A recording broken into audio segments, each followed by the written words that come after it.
Oh, boy.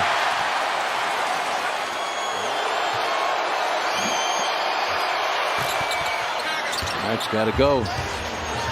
2 to tie, 3 to win. 5.2 left. No timeouts left for the Bucks. Here comes Dame. 3 seconds. Dame pulls for the win. Oh, Dame time is alive and well in Milwaukee.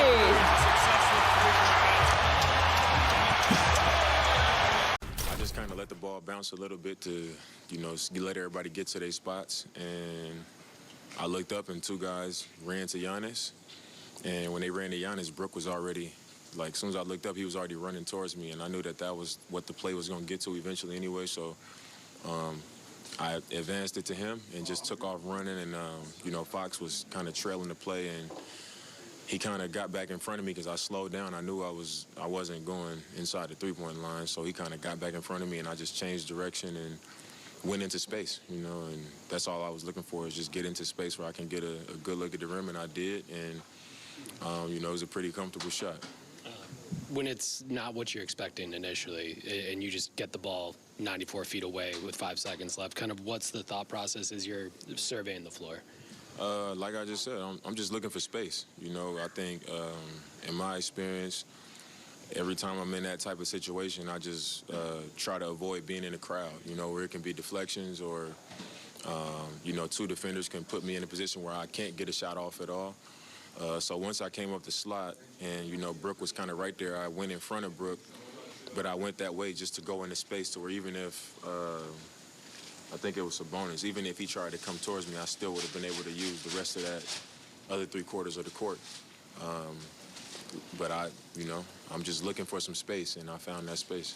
Do your eyes go to the clock at all? Do you take a peek, or is it it's 5 and I know when to get it? I think I looked up at one point and it was 4 seconds, so I knew I had time to get it over half and make my move to get to that space and get a clean shot up without having to rush it. But as soon as I threw it in, I took a peek. I looked at the clock and I was like, I knew I had time. How much does a win like this mean? How much what? How much does a win like this mean to you guys going forward? It means a lot because, we're on the second night of a back-to-back. We had our opportunities to extend the lead, but they're a really good team. They can fill it up. They play fast. They give themselves a chance in every game. So these are the kind of games where you don't want to let them slip. It's a home game, a quality win against a good team, second night of a back-to-back, and we, was pretty much in the driver's seat the whole game. So these are the ones you got to have. You get to March and in April, and you look back, and these are the games you're like, man, we let that one slip. We let this one slip. So this was a great one to have. How much does your confidence shooting from deep help you in these situations? I would say a lot, just because it's I'm never looking for a specific range to get into to feel good about the shot that I take. It's like as soon as I get to space, usually I'm like, I can make it. So I think my belief in that, it helps me a lot in those situations, because a lot of times you're not going to get to toe the line or, get to a spot where, you can get a clean look up close like that. How did it feel to see your teammates doing your celebration at the end, but not only that, just knowing how much faith they have in you? Anytime your group feels good about what you do at the end of a game, it feels great. But they've been telling me, I've had a few moments, not any game winners, but I've had some big shots, at the end of some games, and they like, man, you didn't even tap your wrist. And I kept telling them, like, man, if you look over the course of my career, I didn't just every game just tapping my wrist. I was like, I do it when it's necessary, and tonight it was necessary. Did Giannis say anything to you? He had you in like a bear hug. When I saw the clip of it, he started tapping his wrist when he was running towards me, and then he almost choked me out. But, after the game, he was just like, I never seen a tough shot like that, running full speed, then you kind of sidestep, fading from deep, like that. And I was just like, for me, I train and I work on these types of things, so when I do it, it doesn't feel as difficult as it looks. And then when I see it, I'm like, it does look really difficult. But I've got a lot of reps at shots like that. So when it looks a certain way to the person that's watching, it doesn't feel that way for me.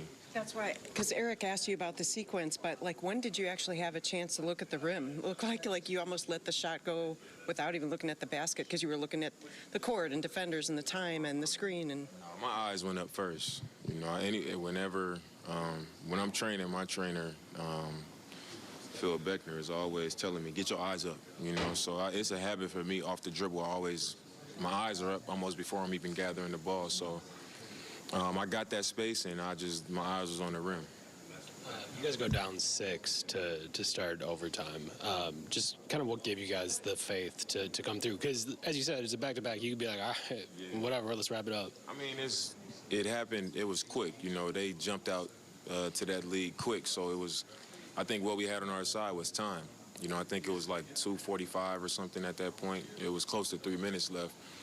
So it wasn't like we had to come down and rush. And I think because of, you know, us having an understanding of that, we were patient. I think when we were down 6, Griff called a timeout and we just executed. I remember we ran a play, I handed it off. They went to sleep for a second and I kind of just quickly looped over the top of 2 screens and they went to sleep. I head faked and I got a clean look and I made that 3. And, you know, once you cut it to a one-possession game, you definitely get out of that, all right, you know, that almost panic mode. So cut it to 3. And I think we just settled in right there. And, you know, we just kind of walked it down slowly, literally to the buzzer. Brooke also had a big shot in overtime. What's it like to see a 7-footer like him running down the court and then banking that corner 3? I mean, when he shoot, I always feel like it's going in. You know, that's one thing I say about Brooke. You know, I've seen him make some awkward ones, some where it's like he fading backwards off one leg or hesitate and then he shoot it, or from deep, or, you know, extremely contested.